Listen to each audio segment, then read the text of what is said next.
Hi there, my friend. This is Dr. Anthony Balduzzi, and I want to welcome you back to another amazing episode here on the Fit Father and Fit Mother Project podcast. Today, you're about to experience a powerful conversation between myself and Dr. Jeffrey Gladden. He is the founder, CEO, and medical director of the Gladden Institute for Longevity, and he is a man who basically knows as much about what we can do to reverse aging, to live young through our entire lives, and he has a great book called 100 is the New 30. And in this conversation you're about to witness, we talk about all facets of what it looks like to live a long, healthy life, but not just to subscribe to the same paradigm that most of us operate in, where we're trying to do things to, get incrementally better or prevent some disease. Dr. Gladden is a man who is looking to completely bust this paradigm. He wakes up every single day, although he's 70 years around the sun, with a mindset that he is 27. And quite frankly, he's doing so many things with his body that will just astound you in terms of biking, skydiving, running, strength training. So in this episode, it's pretty cool because we start off talking about some of the mindset and philosophy around living young at every decade and how this actual life energy that comes from our mindset is the foundational stuff. I mean, this is a guy who does all the advanced testing, knows everything about stem cells, protein folding, fasting, sauna, red light. We talk about all that, but he believes that the first most important thing is mindset. And I know all of us can improve our mindset around longevity. So that's going to be the first part of this conversation you're really going to enjoy. And then the back part, I start to just basically figure out what Dr. Gladden's strategies are, like what he does during the day, what he believes are important. We talk about a lot of the other hallmarks and drivers of aging, things like telomere length, DNA damage, mitochondrial health, environmental toxins, and some practical things that we can do to actually recreate these healthy environments and help our body respond on a cellular level. And Dr. Gladden's fundamental premise, and I do recommend you get his book, 100 is the New 30, is basically if we don't approach longevity in this more holistic, exponential thinking way, and we just stay on the basic routines that all of us are doing, sure, we may extend our life to 80, 90, maybe even 100 years old, but we're not going to have this fully unleashed experience of being vibrantly healthy and taking advantage of this amazing new breakthroughs in technology. And we cover all this in this great conversation. And as always, we have a lot of links in the show notes. So I'm not sure where you listen to this episode, but wherever you do, if you go over to our Fit Father Project or Fit Mother Project blog that has all of our podcasts, you can see some links to some of the stuff that Dr. Gladden mentions in this episode. He mentions a couple of very specific supplements, things like glucoraphanin, things like resveratrol, different kinds of supplements that he has on his store to help with nitric oxide. Those links are going to be in the show notes. So to get that, you go to the blog. Otherwise, enjoy this great conversation in today's episode with Dr. Jeffrey Gladden of the Gladden Institute for Longevity. All right, Dr. Gladden, welcome officially to the podcast, my friend. We're so happy to have you here. Yeah, happy to be here. Good to see you again. Good to see you again, too. So I want to get straight into the matter. You are a foremost thinker and physician practicing longevity medicine. And I think it's interesting you think about longevity in a deeper way than many of us do. Like what's the starting premise of, particularly we can even reference your book, 100 is the New 30. Like what's the premise of what's broken right now in our current system and approach to living long? And what's the message that you want to champion out in the world? Yeah, that's a great question, Anthony. I think one of the biggest problems is that people misconstrue aging. They think of aging as being a linear process because every year it's another birthday. I don't feel that much older. And so they think they're kind of in a linear process. When in actual fact, aging is an exponential process. The aging process builds on itself and it accelerates, kind of like headed towards the falls at Niagara. Mm-hmm. And so that misconception, coupled with the fact that we have a very hard time imagining what we are going to be like 10 or 15 years from now. Yeah. Right? So if I ask you, what are you going to be like 10 years from now, 15 years from now? It's almost impossible to imagine that you're going to be any different than you are today, right? And yet we see it all around us. So we're incredibly handicapped in our perception of aging. And because of that, we develop strategies that are actually linear strategies to an exponential problem. Mm-hmm. And I think that's one of the primary sort of misconceptions. I think the other primary misconception is what longevity is. Longevity, is typically thought of as living a long time. And if you look up the definition, it means long lived or live a long time. But when I think about it, nobody really is after that per se. Not if they're going down that exponential glide path of aging and sort of loss of function. I think what we're drawn to, though, is staying youthful. And so, in my mind, the most important thing is to live young for a lifetime. And I can tell you that when you adopt that as a mindset and you understand that aging is exponential, it's the first step in developing an exponential strategy for an exponential problem. Mm-hmm. So what I mean by that is I wake up 27 every day, right? So I'm 27. And my next birthday, which will be at the end of February, this year, not the last day of February, but most years the last day of February, I'll turn 70 laps around the sun. So the fact that I've gone 70 times around the sun is cool, but I wake up 27 every day. And for me, the goal of longevity is to end up with a 30-year-old body and a 300-year-old mind, right? All the wisdom, all the insight, all the equanimity, all the transcendence that comes with a 300-year-old mind, and yet have the functionality of a 300-year-old body. Mm-hmm. So when people think about their own longevity and they're like, well, I just want to live a long time. I just want to be able to do the stuff I want to do, later in life. I want to be healthier for another decade. They're already, in a sense, acquiescing to the aging process because the strategy that they've bought into is a linear strategy for an exponential problem. Okay. If that makes sense. It does. And so let me describe what I think might be the linear approaches to longevity: nutrition, mm-hmm. exercise, taking some supplements. That's right. And so what's different about an exponential approach? Right. So I call that the get healthy strategy. So in the book that I wrote, 100 is the New 30, how playing the symphony of longevity will enable us to live young for a lifetime. I basically break it down into 4 different circles that have to be addressed. And the first circle is the life energy circle. And we can go through that, but I'll just name the circles first. The life energy circle.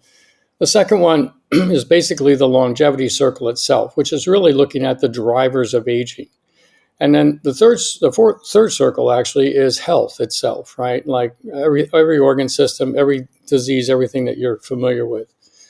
And then the 5th circle is performance, the ability to perform at a high level. And so I've added, since I wrote the book, I've actually added a 5th circle, which is the environment that we reside in. So if you think about those 4 circles, imagine that 3 of them are connected in a Venn diagram, right? Longevity, health, and performance. And surrounding those is the ring that binds them all, which is life energy, okay? So if the life energy circle, which is really where you get to the 300-year-old mind, if that's not really dialed up, there's all kinds of self-sabotage, excess stress, so many things that will destroy health, right? No matter how many supplements you're taking or whatever else. So that's why that's the primary circle. And then when people decide that they want to do better, they adopt. And I'm not criticizing anyone here because we all have started this way, but I just want to open your eyes to the fact that there's another door to go through here. So when we think about longevity, we start by a get healthy strategy, which is we're going to eat better, we're going to sleep better, we're going to exercise, we're going to get a Fitbit, we're going to get a chili pad, we're going to do all these different things that we hear about. And in actual fact, it makes a difference, right? We are getting healthier. But the problem is with that, we haven't necessarily addressed the outer circle, the life energy circle. We certainly have not addressed the actual drivers of aging with that, right? Because there are hallmarks / phenotypic expressions of aging that have to be looked at directly. And you have to be doing things that are directly impacting those if you're really going to stay young for a lifetime. And then if you're going to be function like a 30-year-old when you're 100, you have to focus on performance. And we have this misconception of what it is to be fit. We think it's lifting weights and doing some cardio, but it's not. It's really all about training the nervous system to be fast, agile, strong, quick, balanced, right, with a great sense of cardiovascular endurance and recovery and flexibility. And so as you go through life, you've got to actually start doing exercises that train the nervous system. In fact, all of health can be pretty much reduced down to the concept of training the nervous system, how you think, how you feel, the decisions that you make, how you move through space, right? All this is really kind of a unifying principle. So I think when you actually start to focus on that, and when you look at the fact that the longevity circle and addressing those true drivers of aging, those things can be addressed today. There's a few that we have trouble with, but the vast majority, there's about 4 we can't necessarily deal with, but except directly, but the rest of them we can. So 12 out of 16 we can address directly, and it makes a massive impact. It makes a massive impact for the individual. So I think the other thing about that is on the longevity circle, it's not just that there are things to be addressed. There's actually a timing, a frequency, an intensity, and a duration with which you address them, right? And getting that symphonic element down has a major impact also. So it's not about being keto all the time. It's not about being carnivore all the time. It's not about doing anything all the time. Biology's economy of balance, it likes to cycle through different states. I'm asleep, I'm awake, I'm fasted, I'm fed, and basically working that rhythm, that symphonic rhythm, right, into the whole thing becomes critical. So when you do all that, now you're actually starting to develop an exponential strategy. And really the linchpin there starts in the life energy circle, which is mindset. And the mindset I'm referring to here is, are you married to your current answers, or are you married to your questions, right? Massive differentiator in life.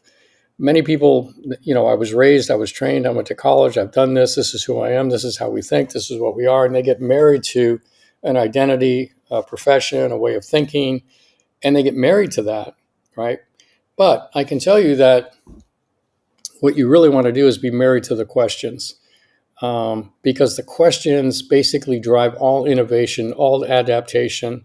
And when you hit that next bump in the road, you're going to need to be asking the questions, how do I overcome that? So for me, I wake up 27 every day. So it's how do I be 27 every day? If I don't feel 27, it's no, how do I get to be 27?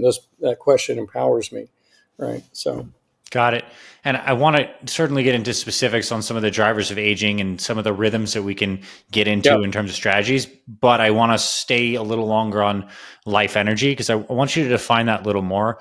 I think you kind of define it in terms of your book and some interviews I'm listening to you of like your psycho, spiritual, emotional energy that's driven by your belief structures, your thinking patterns. But can we really tease this out and also maybe talk more in the reference of your pattern of life energy enhancement or some clients that you've led through? Like what were they like before, and what does it mean to actually adopt a more powerful encompassing sphere of like life energy? Like what takeaways can people take from this? Yeah. So that's a great question. So really the life energy circle, which you've heard me basically allude to, is the key piece, the top piece, if you will, is that mindset. And when you're married to the questions and not the current answers, it has a massive impact on your life. So for me, I'm empowered by 4 questions, which is, how good can I be? How fit, how strong, how mentally sharp, how relationally replete, how spiritually connected, how psychologically and spiritually developed, right, can I be? And then how do I make 100 the new 30? How do I actually function like a 30-year-old when I'm 100 years old?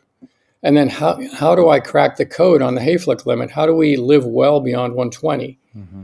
And then the last question is, how do I live young for a lifetime, right? What does it mean to be young for a lifetime? So I wake up 27, and I can tell you that it has such a massive impact on the way I think. It's like, oh, there's a new business opportunity? Sure, I'm 27. Let's go do it. I'm going to learn to do a whole new field? Yeah, I want to learn how to do this. I want to start doing that. Yeah, I'm 27. Why not? Let's go do it. I'm not married to anything I've done previously, you see, and that's a mindset of youthfulness. And it actually is incredibly important, not only to stay young and be young, but it's also incredibly important to adapt to what's coming, right? Adapt to what's coming. The other element of mindset really is this concept of quantum thinking that I mentioned to you just before we started the podcast. I'm going to write a book on quantum thinking. And, in the world, I think many of us are drawn to binary thinking, right? It's a 1 or a 0, just like a computer. It's binary. It's 1 or 0. And we think that we're actually trying to get to the right answer, right? Because if it's a 1, then we have the answer. And you see this in politics, you see it in religion, you see it in ethnicity, you see it in nationalism, you see it in everywhere, right? That it's a binary situation, and it leads to all kinds of conflicts, right? Now, if you think about it from a quantum computing perspective, or even quantum mechanics and physics, what happens in the quantum sphere is that many things are true. It's not even a circle, it's a sphere. So you go from a line that's binary into a sphere where any possibility on the surface of that sphere is possible. And it devolves down to that solution, if you will, in the context in which the question is asked. Yeah. So if you think about a problem, a situation, and you walk into it with a binary mindset, you're already predetermined that this is the answer, and how do we get people over to this answer? Yeah. Right. Whereas if you go into it with a quantum mindset, it's like, okay, all things are possible here. How do we actually get to the best solution in this context? See, it changes everything. And all of a sudden, it frees you up from beliefs that are actually holding you back, beliefs about yourself that, hey, maybe I'm not good at this, or maybe shouldn't be doing that, or, whatever it is, right? And so moving past all that. So this quantum thinking combined with asking the right questions, and people have to define the questions that are meaningful to them. Those are my 4, is the first step in actually living young for a lifetime and actually beating the aging process. So I love that. And I want to comment on that in a couple fronts. One, I notice your questions are all what I would describe as expansionary. Like if we're going to throw the duality of expansion and contraction, we have this idea that something can expand out into new possibilities or contract down. I think that is aligned with life energy in that it's more expansionary. It opens up to many possibilities on the sphere, and perhaps the great ones. And like the whole over the hill mindset people have when they get older, or the mindset of limitation, is actually literally contracting people down into a quote unquote negative outcome that is smaller than they could be and is defining it. It's almost like linear binary thinking, but it's definitely contracting. And it also makes me think of the cycles of nature. Like every plant has a season where it's growing and expanding, reaching its peak, and then it will go on the death and decline where it loses hydration, doesn't capture nutrients, and eventually like falls and decays back into the earth. And I suppose certain people are defining their points at which they start to hit the decline. And you're saying that it's a matter of this life energy approach, where if you still are actually activating the system, that you are still on the front part of this whole thing. Or maybe you can even divorce the idea that you ever need to go to the back half of it, really. Exactly. And like, that's a completely new paradigm. And so I think, so someone might say, okay, but Dr. Gladden, my knees aren't the same as I was when I was 27. Like, what's the quantum thinking here, like quantum or expansionary thinking in relation to how to activate my life energy, knowing that I can't jump off a box like I could when I was playing football? Like, where's the rubber meets the road? Exactly. So here's the thing. We've all had injuries. I've had many injuries, right? I'm very athletic. I mountain bike. I snowboard. If you had a crash reel of every time I crashed, it could go on for an hour or more, right? Probably yourself too. But the point is, we've all had lots of injuries. The question is whether or not you accept them, right? So when the injury happens, many people say, well, that hurt me. I'm not going to do that again, right? I'm not going to do that. And I'm wise. It's like, no, I'll wear more safety gear, or I'll figure something out, I'll take a different approach, whatever. I'm not into getting hurt. But I don't stop doing what it is I love to do because I got hurt. So that's the first thing. And then if I'm going to actually get back to it, because I hurt my knee skiing, right, in my 30s. And it would swell up and it did all kinds of stuff. And it would bother me for, I don't know, a long time. And then it got worse. In my 50s, it got worse. And I was like, Jesus, this knee is starting to really hold me back. But instead of saying, well, I'm going to acquiesce to this and now I can't run anymore, it was like, no, I'm not going to acquiesce to this. How do I actually get my knee to where I want it to be, right? And it started with that question, how do I get to being 27 again? When you ask that question, you'll find the solutions, quite honestly. We have amazing things for people's knees, between peptides, stem cells, knees over toes, exercise programs, things like this, right? And you find your way back because you're 27 and you claim that, right? It's interesting. I was out running on Saturday on the Katy Trail here. I'm in Dallas at the moment. and it was 20, I don't know, it was cold in Dallas, right? It was like Mm-hmm. 26 degrees, let's say. Anyway, I'm out there running and I'm thinking about this birthday coming up, and I'm running along and I'm kind of wondering about this birthday, right? This next decade birthday. And I started to realize, I think I'm actually holding back on my running because I'm thinking about that number in that birthday. And I thought, let me switch into being who I really am. I'm going to be 27. And all of a sudden, I'm 27. I started running faster, right? My stride got easier and smoother. I flipped into a kind of a flow pattern on running. I don't know if you're probably familiar with that, right? For Where sure. you're falling forward a little bit, Yes. and everything's flowing. And I'm 27. I'm running faster. I'm breathing, very efficiently. And I thought, what an amazing thing! All I did was change from thinking about, well, I'm at this point in my life and I'm running versus no, I'm 27, and everything shifted, right? Yeah. And so it's so powerful, and people should play with this at home. Just play with that. Pick an age that you want to live for the rest of your life and try that as you're doing activities. Wake up and claim that age every day. It's magically powerful. Yeah. And I think like what we know from the fields of like psychoneuroimmunology, that thought is creating a nervous system state that's interfacing with your immune system, with your genetics, creating changes that are leading to actual protein structures. And then you're actually probably healing and regenerating as a byproduct of your thinking. And 100%. I think this is where the medicine meets the mystical. Is we know Yep. that there's so many what we would call supernatural experiences that people who've gotten deep into their various sects of spirituality have experienced as a byproduct of deep mental and emotional training. And now we know this is like mechanistically what is happening. That's right. So That's right. Ideas, everything begins with an idea. Yeah. And really the most powerful things in the world are ideas. Mm-hmm. They are the most powerful things. We think, well, it's going to be the surgeon doing this or the pill that I take here or whatever else. But we also know that the placebo effect is incredibly strong, right? Yeah. You can just take a sugar pill or whatever it is, and your mind will create massive benefits, right? So it's incredibly powerful. Now there are good things to be taking. There's no doubt about that, but it all starts with that mindset, I think. Yeah, I love it.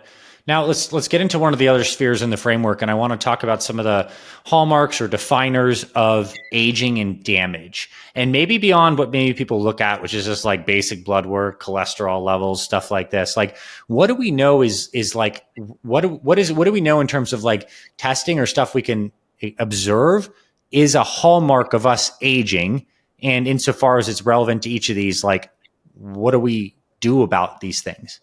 Right. So let me rattle off a few things first, and then we can come back to them. So, one is telomere shortening, which are telomeres are the end caps on the chromosomes in your cell. And every time your cells divide, you cleave off some of those base pairs.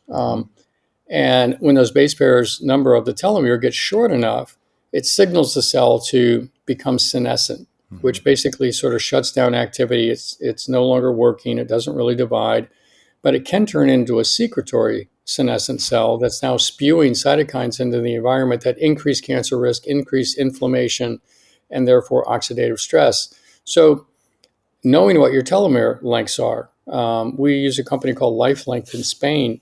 They do the best telomere testing and reporting in the world.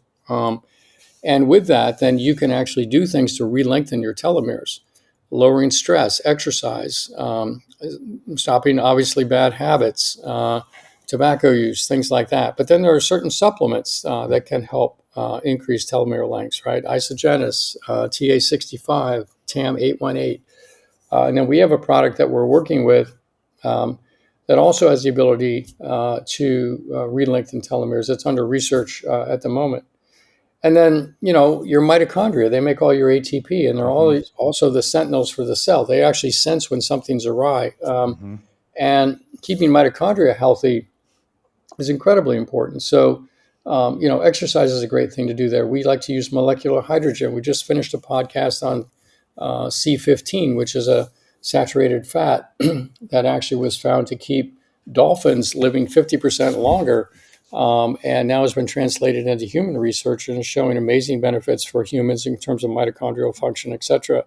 So, we like things like that. And then there's this whole thing related to proteins, right? So what's called proteostasis, how proteins are basically transcribed off the DNA into the messenger RNA, how that messenger RNA is basically clipped or truncated down to the messenger elements that actually code for the protein. The fidelity of that messenger RNA splicing, if you will, falls apart. That's a hallmark of aging. The structure of the protein can be altered, and when it's altered, it doesn't work as well. It doesn't fold properly. And proteins are really like three-dimensional keys. It's like a string of amino acids that fold up based on their charges. So then all of a sudden you have a dysfunctional protein. And then when proteins aren't working well, they should be disposed of, right? Which is autophagy, basically where you're recycling these proteins back to the amino acids or destroying them. And there are chaperone proteins and chaperone molecules that will actually help proteins to fold properly. And there are things that you can do to increase autophagy to get rid of bad proteins. Spermidine is a great one for that. Serine, the amino acid serine, is a chaperone protein. Heat shock proteins that come from sauna use helps you fold proteins properly, things like that.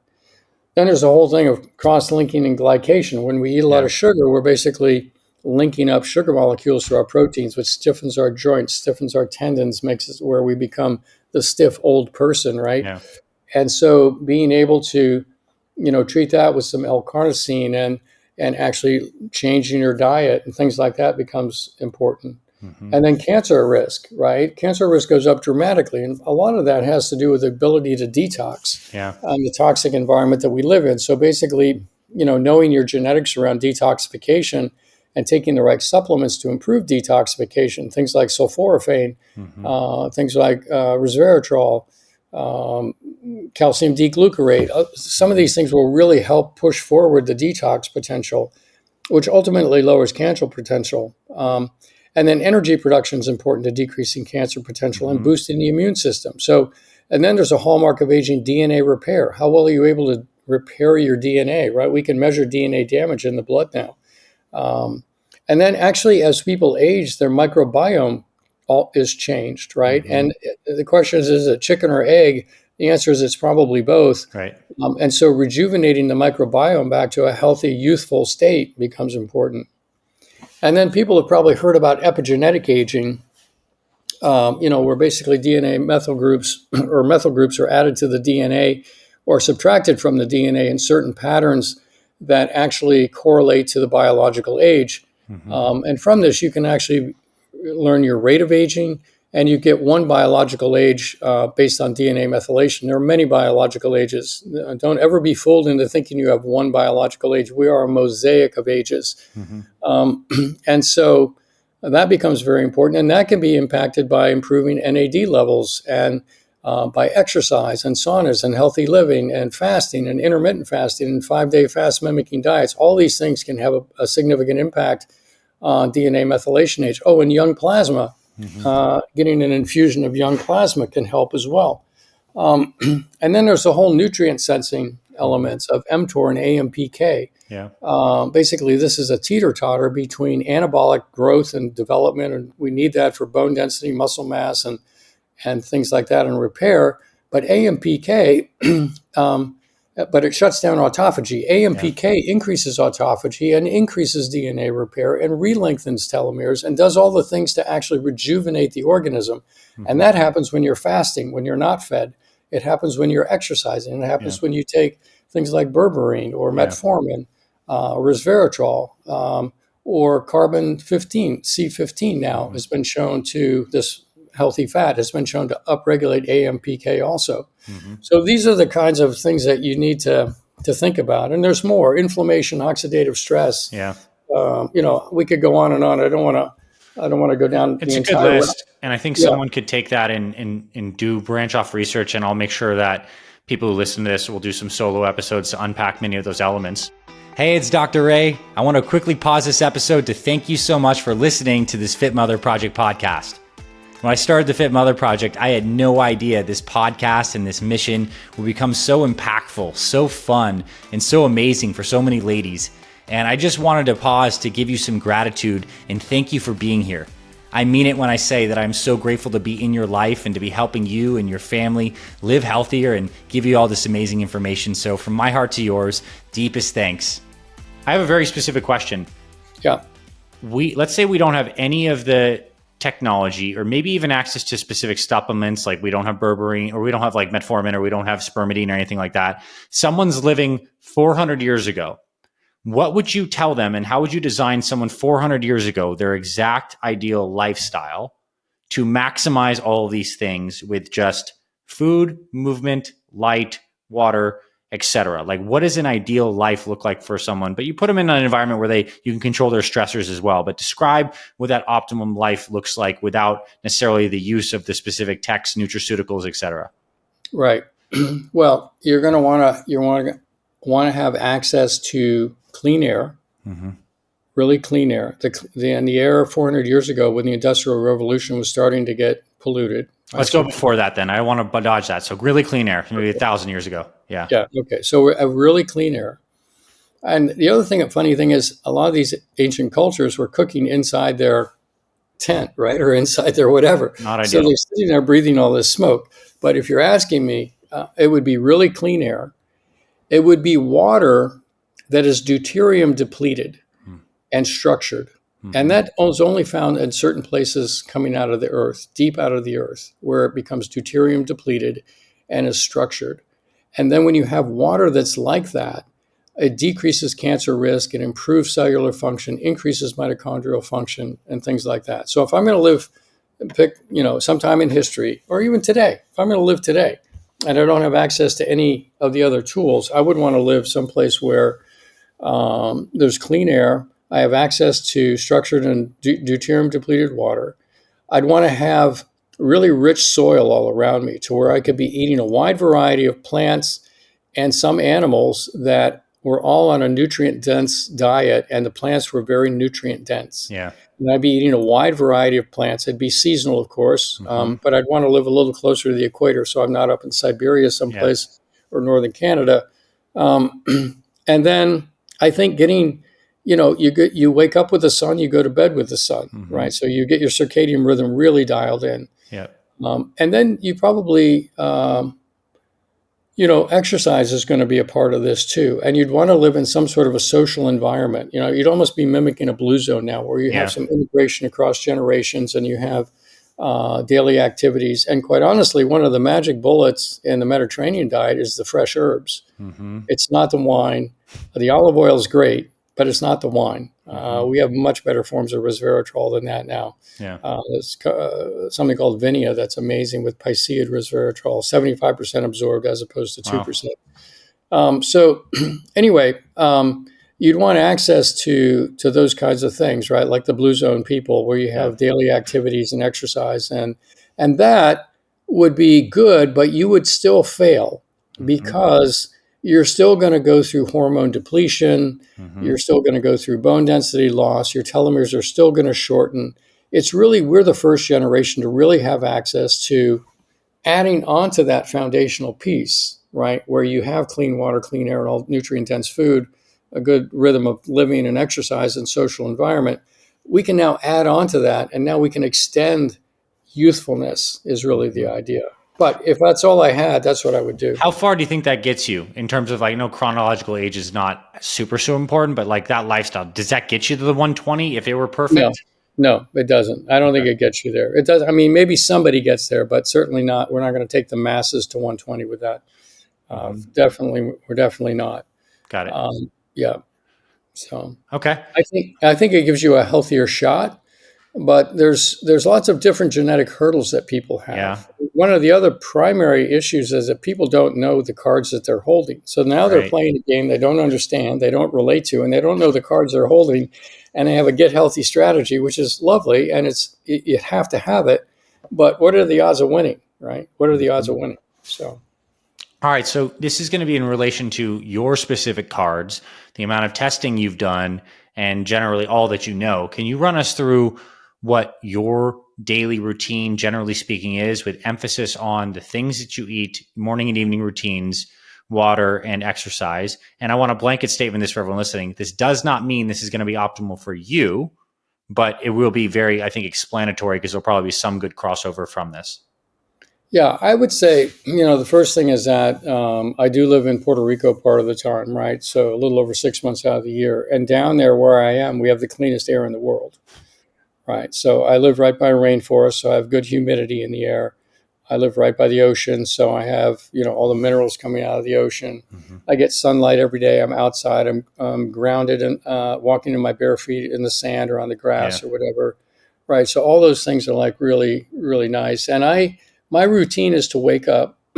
I take my thyroid, right? I need T3 and T4, right? I wouldn't have that 1,000 years ago, Mm-hmm. but I need T3 and T4, and I don't convert genetically inactive T4 to active T3 in my brain very efficiently at all. Yeah. So taking Synthroid or levothyroxine is not going to get it done for me. So Yeah. I need T3 and T4. So I get up, I take that, and the next thing I do is I sit down and I journal. And I basically write down 3 things that I'm grateful for, right? Always begin with gratitude. And then I write down 3 things that are that I want to have happen in this day. What would make today great? Mm-hmm. And then I do 2 affirmations. It starts with I am, and then I put down the affirmations, right? So one of my affirmations is that I'm 27. Mm-hmm. I have unlimited resources, access to unlimited resources. I live in a fabric, an energetic fabric of love and support, and I have unlimited opportunities, and I'm a quantum thinker, right? Mm-hmm. And so when I go into the day, it's like, there are no limitations on resources. We can do what we need to do, right? And I just open myself up to what the world brings me and the universe brings me, and make good decisions based on who to work with, based on do I find this person inspiring, and are they a quantum thinker, right? Mm-hmm. Those are the first 2 criteria. If they meet those criteria, then we can do something together.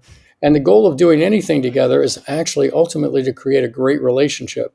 It's not just about the money, Yeah. or the success of the business, right? So you're really about building relationships. So I think about that as I go through my day. And then from there, I go do a workout. I do a physical workout, and I do cardio 5 days a week, and I do resistance training twice a week. Mm-hmm. And I do a lot of balance training. I have balance boards all over the house and, in the office and things like Mm-hmm. that. So I can jump on one. So I have wonderful balance. There's a wonderful book on athleticism by a guy named Justin Franson, who was on our podcast. Yeah, I know him. Yeah, good. I love Justin. He's a Yeah, great he's guy. awesome. Yeah. And so that's a great book. The Rise of Superman, enabling people to get into flow states. We're really big on that. So anyway, I do very efficient exercise. Like I have an ARX or resistance band. So I can do a resistance training literally in about 15 minutes and get full body workout twice a week. Then I work on my core, I work on my balance, and then I'm either mountain biking, running, or using a VASPER, which is blood flow restriction exercise, and interval training. So then from there, I step into my day, my work day, if you will. And I go through that. I still haven't eaten. I will take something called Perfect Aminos after I work out because it helps build protein. And my kidneys were damaged when I was a kid at age 5. So I try not to overdo protein. I think a lot of people can overdo protein. High protein diets are associated with more kidney disease. People die sooner. Carnivore diets are associated with high methionine levels, which ages us faster. So yes, I think we need some animal protein, but I'm not a carnivore guy. And then, some organ meats like liver, if you get a good quality liver, can be a good source of nutrients. And so then I go into my day. I still haven't eaten, and then I'll try to eat something either nutrient dense, like I have some powders that I use that are really good. Nutritionally Complete is a powder that I use. And I'll drink that, and then maybe for lunch I'll have a salad, or I'll have maybe a sandwich. I try to stay away from gluten. Gluten and I don't get along really well, but I try to eat. In a particular window, but I never eat a big meal. Mm-hmm. So I'll eat enough to not feel hungry, and then a couple hours later, 3 hours later, I feel hungry again. I'll eat some more but you never want to. In blue zones, they don't eat till they're full. You never want to eat till you're full, right? We think of eating as restorative, but eating is actually a big stress on the body, particularly when you're dumping in a bunch of calories. Now your body's got to deal with all that, right? That's why you want to take a nap after Thanksgiving dinner, right? It's a big load. It's stressful. So when you start to realize that eating is stressful, then you mix it up and you break it up into smaller portions, if you will. Then I try to finish my day. Then I always try to have some social activity, either with family, friends. The woman I live with, my life partner, is, we have wonderful relationships. So we always look forward to getting together, laughing, talking. Physical touch is important to both of us. So, all this. And then I play music. I'm a guitarist. So I'll sit in the evening and, work on a song I'm writing or doodle around with that. Then I play some games. I'm learning how to play chess. My youngest Nice. daughter I play too. my youngest daughter picked up chess and said, "Dad, why don't you play?" And I put it off for 3 months, and now I'm on an app learning how to play chess, doing these chess, challenges and games and stuff, and playing her simultaneously. Super fun. I'm actually getting better. I mean, I knew how to move the pieces, but I never knew how to play. And I'm not a great chess player, but I'm actually learning. I'm actually starting to I've done it long enough that it started, which is about 3 weeks, that I'm starting to get a sense of how this actually works. So that's super fun, right? So I'm only 27. Why not? Right. I love it. A couple things jump out to me. One, it seems that you're a proponent of intermittent fasting on a daily basis. Is that a general recommendation for people like who come into your clinic, or is that more of a specific thing for you? It depends on the individual. Really depends on the individual. There was a study done looking at people that ate 3 meals a day versus those that ate 2 or 1. And it was a pretty large study. It was published, I think, in 2015. It was like 15,000 people or something.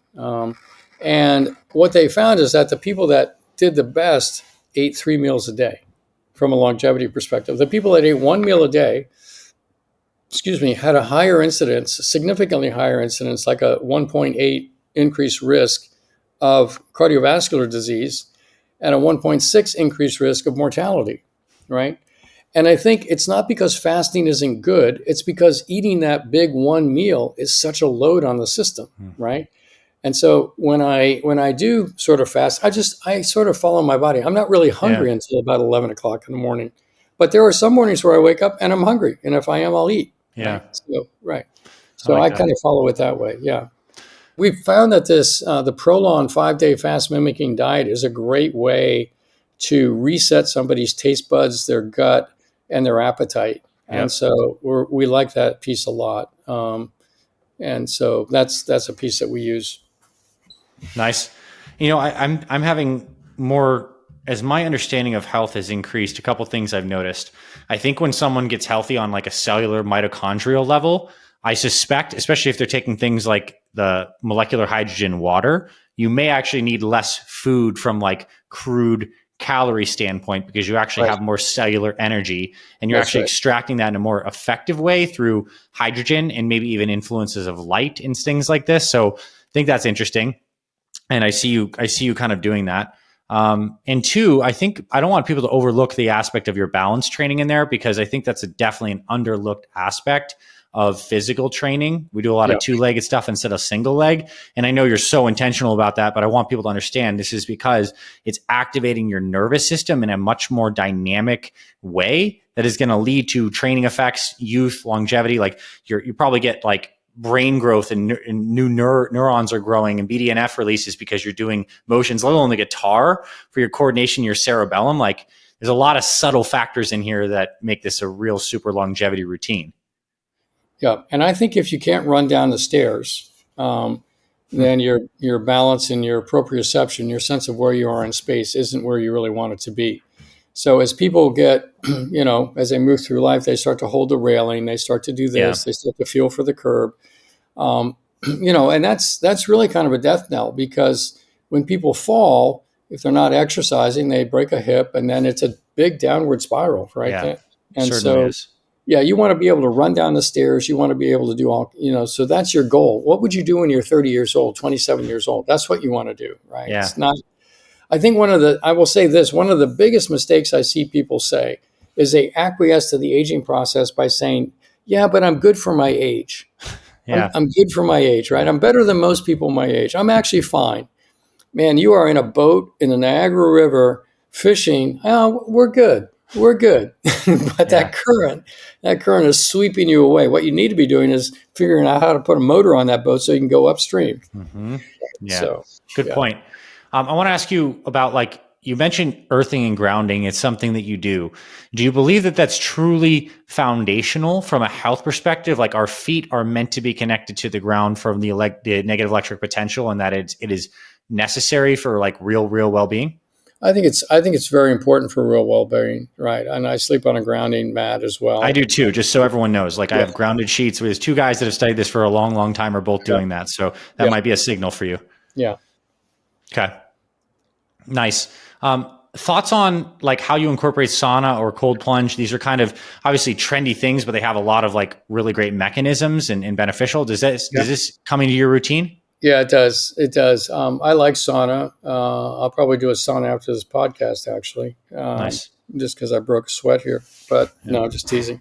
But really, the best way to do sauna is to do cardio and then jump into sauna. Yeah. So a lot of athletes do that to improve their cardiovascular performance. And using sauna is so powerful, in terms of decreasing mortality, cancer risk, Mm-hmm. dementia risk, cardiovascular disease risk, all-cause mortality. It's remarkable. So doing a sauna at least 4 days a week is Mm-hmm. ideal. I will admit I don't always get that, depending on my travel schedule and things like that. But Yeah. I try to get it in as much as I can. And then I like doing the cold plunge. Mm-hmm. There's lots of benefits to cold plunge, dopamine activation and Yeah. sympathetic nervous system activation in a healthy way. Yeah. It's you know, it's really fun. And so I like challenging myself. One of my statements for 2024 is that I really am embracing doing hard things. Right. So I've always done hard things, but it's like, no, I'm embracing hard things. Right. It's Mm-hmm. like sometimes you see a hard thing and it's like, well, geez, I'm not sure about that. And you kind of meander around it for a while before you start to take a bite at it. It's like, no, that's a hard thing. Let's go do that. Right. Yeah, and I saw you mention this on another podcast, the word anti-fragile, and Mm-hmm. it seems like that's kind of like that. That's the concept that when things get hard, I get better. That's right. Like, you literally lean into the fact that the challenges bring more out of you, as opposed to That's right. resilience, which is like, if things are hard, I can cope, and I can cope longer than most Right. people. Whereas Right. anti-fragile is the opposite. It's like the quantum thinking approach to challenge. That's right. Exactly. Yeah. No, that's Nice. exactly right. Yeah. Do you use an infrared sauna, regular sauna? Do you have any take on that? Well, all the original data out of Scandinavia was in a Swedish, Yeah. dry sauna. So it's hard to argue with that. But Yeah. at the end of the day, there's data on infrared saunas as well, especially out of Japan. Some really nice data on cardiovascular disease, angina, peripheral vascular disease, heart failure, with significant improvements for people. And I think at the end of the day, if you get in the sauna, you get hot. Realize infrared's heating you from the inside out. Yeah. Swedish sauna from the outside in. So you tend to sweat more earlier in the regular Swedish sauna. But nonetheless, if you get your core temperature up and you start perspiring really well, not only is it great for detox, it's one of our favorite ways to detox, and we Mm-hmm. find so many people are full of toxins. Mm-hmm. But also it's activating these heat shock proteins, which is Yes. also improving, right, this proteostasis, this Yes. protein folding, right? So, and has other benefits. So anyway, that's it. Yeah. Yeah, I'm glad you brought that full circle to some of those aging mechanisms. Even if someone didn't exactly understand all of those when we were talking about it, is basically, when Dr. Gladden was talking about helping your proteins fold and work better, this is like a key mechanism for that. These heat shock proteins that are released in response to hot temperatures help that. And you get more peripheral circulation. A lot of people, as they get older, obviously erectile dysfunction in men is a symptom of poor peripheral circulation. Nitric oxide levels are getting lower, let alone heart health. It's like the holy grail of adding heat to vascularly expand the system is Mhm. massive. Like, I love that. Yeah. Okay. Yeah, that's really cool. Yeah. I think erectile function, since you brought it up, is really key. I think Yeah. um, you want to be having as much sexual activity as you can for a couple of Mm-hmm. reasons. One, it's a good barometer of where you are cardiovascularly, Mm-hmm. right? And if you're not able to, engage like you used to or like you wanted to, then it's like, okay, I'm 27. What do I need to Mm-hmm. do to get back there? And Yeah. we have great ways to help people get back there, right? Like certain supplements like Vascanox and Neo40 and Arterosil and Yeah. Vinia, and you put these things together, and all of a sudden you're rehabbing your arteries, Yeah. which is great for cardiovascular health, and you're doing the sauna, which is revascularized or great for your Yeah. arteries. And now your sexual function's back, and it's like, great, let's enjoy this. And one of the reasons you want to do that is because physical intimacy raises oxytocin levels. Yeah. And oxytocin is magic for longevity. It's magic for longevity. It's good for your brain. It re-lengthens telomeres. It decreases inflammation.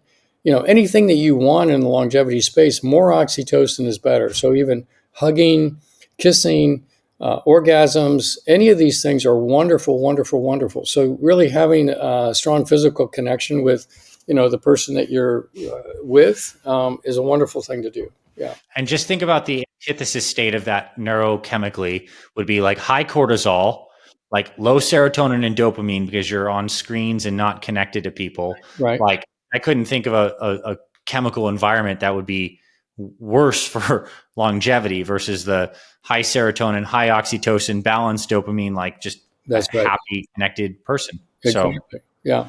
I want to talk about light. I think light, we're going to see a lot more people like talking about red light therapy or even just circadian rhythm and the importance of the sun.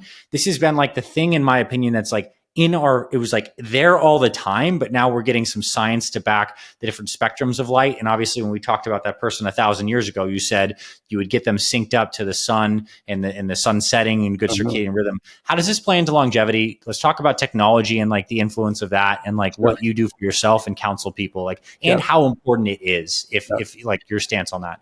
Yeah, I mean, I think it's really important. It's kind of like getting clean water and, clean air. I think it's right there with those, right? Because circadian rhythm, it drives so many other functions in your body. Your immune system, your cortisol production, your blood sugar control. So many things are linked to, those clock proteins, basically. Yes.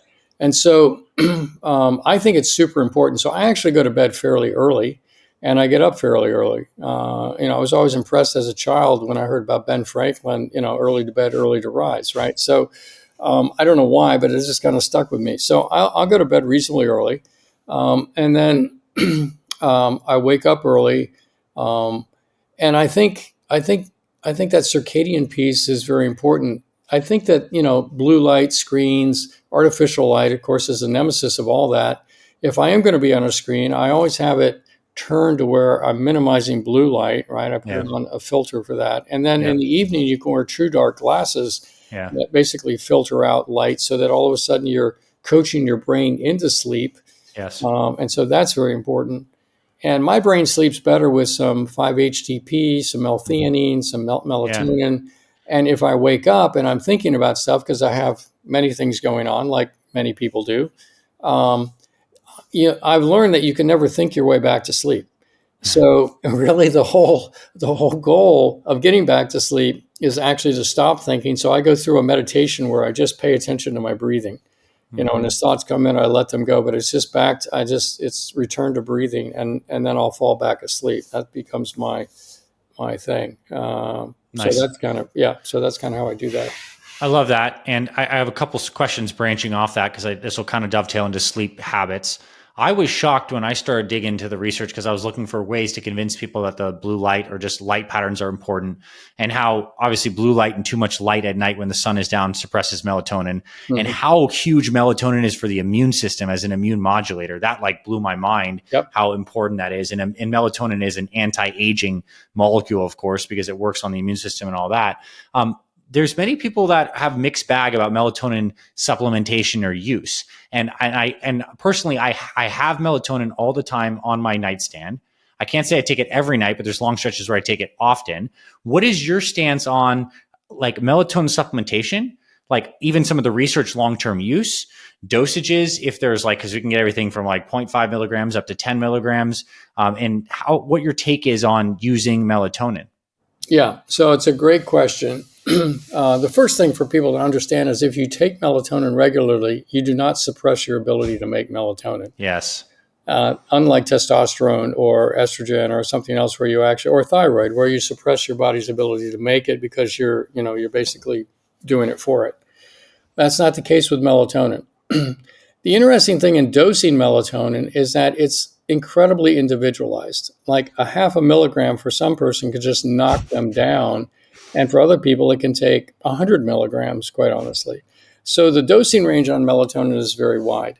I find that when I take too much melatonin, I have brain fog in the morning. And this is a reported side effect of melatonin, is that it can actually cause brain fog or kind of memory impairment initially. So just be aware of that. But there's another upside to melatonin, which is that in the third ventricle of the brain, right? So the brain has these cisterns, if you will, for cerebral spinal fluid that kind of move through 1, 2, 3, 4. There's in the ventrolateral wall of that third ventricle are stem cells. And those stem cells are secreting exosomes, which are basically mail, if you will. It has an envelope, it has a content and a signature, and it sends that mail to other cells, giving them messages as to what to do. Yeah. And when that mail that's being sent out is stay young. And it turns out that melatonin helps those stem cells live longer, right? Helps you live longer. So when those stem cells die, it's triggering aging to occur because there's a lack of those letters coming in saying stay young. So if you're using melatonin, I always think about the fact that you're actually helping yourself to live longer with melatonin in that sense. The other thing is that it does modulate the immune system, but it's also a very strong anti-inflammatory as part of that modulation.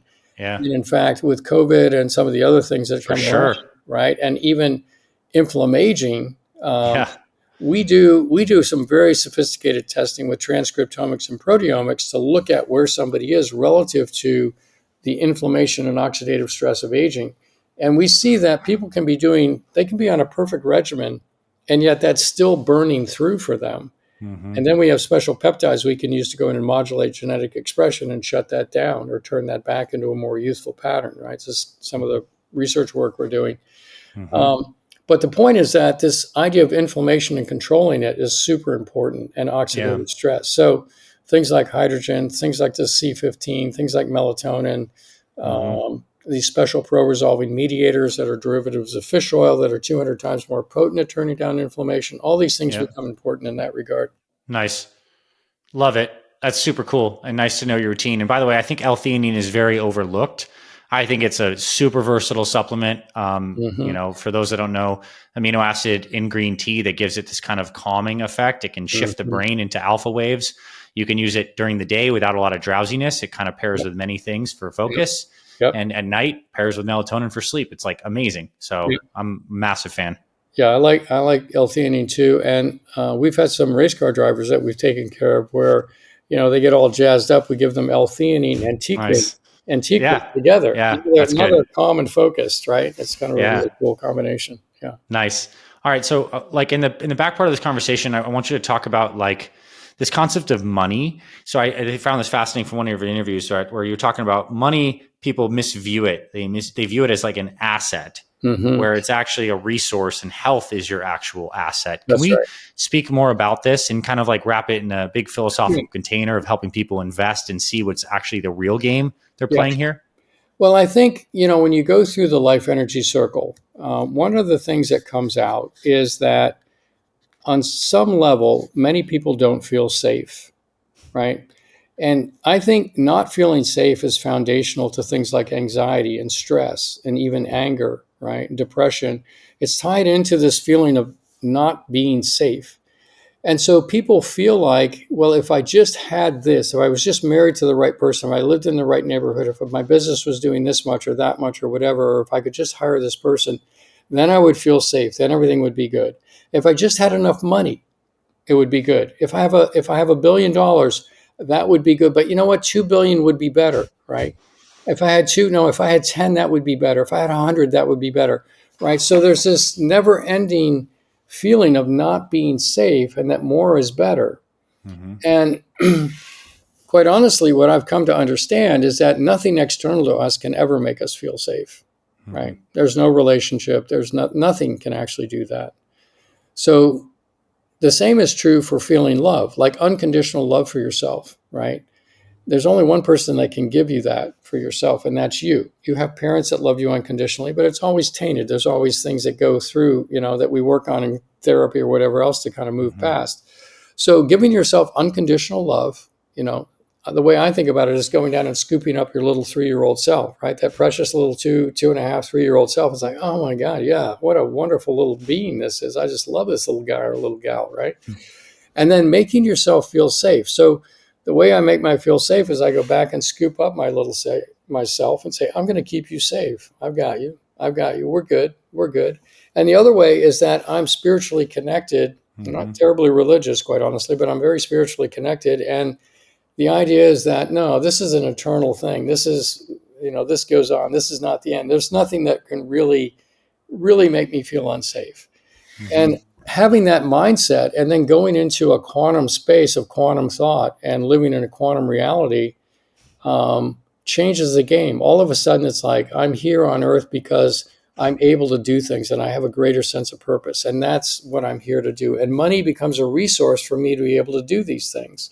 And yes, I live a lifestyle and I do things and I have some nice things, but I'm not obsessed with money. It's not, and I'm not looking for money to make me feel safe. Or I'm looking at money as the opportunity to help me grow and have a bigger impact on the planet, right? And so that's kind of the way I view money. It's a resource, and we have asset managers, and so we think it's an asset, but really your health, the way you think, your mental health, your relationships, those are your real assets. So yeah, because those gives you the ability to create more. That's the capacity to create, and anything that's rooted in that energy of fear is like this contraction energy, like insofar as we have that idea of expansion mindset versus contraction, the quantum thinking versus the localization into some negative outcome that's going to define everything. Like the fear emotion is naturally contracting. We withdraw from the fear. Exactly. And something that I love about you, I mean, many things, is you're a guy who's a champion for longevity,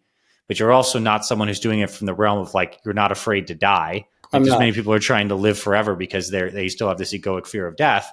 Right. You're just trying to maximize this beautiful symphony of life and help other people while you're there. And like, that's the representation of, I think, this generative energy that is running through us and maybe at the heart of all deep spiritual traditions, regardless of some of the different facts and stories they put around that. Yeah, I think that's right. And I think for the viewers or listeners, I guess they're not viewing this, but I want to share a graph with you. And that is that, imagine that aging, we have an XY graph, and aging is an exponential decline, right? So just imagine a line that starts up mid side there on the X and comes down, and it's exponential decline. And then if you think about your ability to impact, the people around you, your business, your family, et cetera, and your opportunities, that is an exponential curve going the other direction. It's going up. Every decade, you have access to more opportunities, greater impact, more wisdom, right? And more resources. And so when those two lines cross, this is the tragedy of life, right? It's the tragedy of life because when they cross, you can keep that growth going for a bit, but then your ability to, actualize those opportunities and make that impact starts to crater. So the idea of living young for a lifetime, now if you imagine that you're 30 and there's a line going straight across, right? Look what that does to your exponential growth, right? If you want to talk about a return on investment, there is no better return on investment than investing in your health, right? With your mindset, your time, your attention, and resources. There's, the best investment I ever made, right? Best return on investment was putting myself through medical school, right? Hands down. Nothing compares to that except this. Because staying young, if I have decade after decade of exponential growth in my opportunities and impact, oh my gosh, what a beautiful life to live, right? Yeah. And that's the life that I'm going for. Yeah. I see that. So much respect for you doing that and bringing this conversation as well as like the strategies to the forefront. And what I want to end on is I can see a society, a culture that reflects this truth, where our most respected people in society are those that are 70, 80, and 90 going on 30. That's it. And that those are our tribal leaders with the most experience, who also have kept themselves in great shape to be there in leadership because they have the physical capacity to match the aged mind. And right now that is not like the older people, 80s are discarded and they're honestly seen as something that is a tax on the system, or, oh, we got to go visit grandma in the nursing home. Right. But it could be the exact opposite. And I think that's maybe the promise of the future, and a culture that respected the elders in that way, because they command respect from being divorced from the debility of this current expression of aging. Right. Is a cool place to live. Exactly. That's why I'll never retire. I mean, why would I ever retire? I'm only 27, right? I mean, yeah, there you go. Love this. Well, thank you for this awesome conversation. I want to make one more emphasis, as I did in the intro, that we have the book 100 is the New 30. Highly recommend you pick that up in wherever you like to buy your books. And then Dr. Jeffrey Gladden, thank you. And let us know where else people can visit you to learn more about your clinic, some of the supplements you might have mentioned as well, and other places for people to connect further. Yeah, that'd be great. So you can find us at gladdenlongevity.com, and you'll learn about the clinic. And if you'd like to have a conversation with us, there's a place there where you can submit some information. We'll reach out to you and have a conversation about what your goals are and build out a custom plan for you. So that's one. The book, as Anthony mentioned, there'll be links to that there too. And then we have a podcast, the Gladden Longevity Podcast, now with over 230 episodes. It used to be called Living Beyond 120. It changed to Gladden Longevity Podcast, I don't know, 100 episodes ago or something. Mm-hmm. But that's a great podcast. We do some really interesting conversations with people. So if you're looking for content there, I think you'll be happy with that. And then we have the Gladden Longevity Supplement Shop, where we basically curate things that we found to be particularly helpful. And so you can go there and purchase things there. So, yeah. Nice. Thank you so much. I had a blast. Took a lot of notes as always. Yeah. And look forward to us being in contact. Absolutely. Great. Thank you so much. Have a great rest of your day.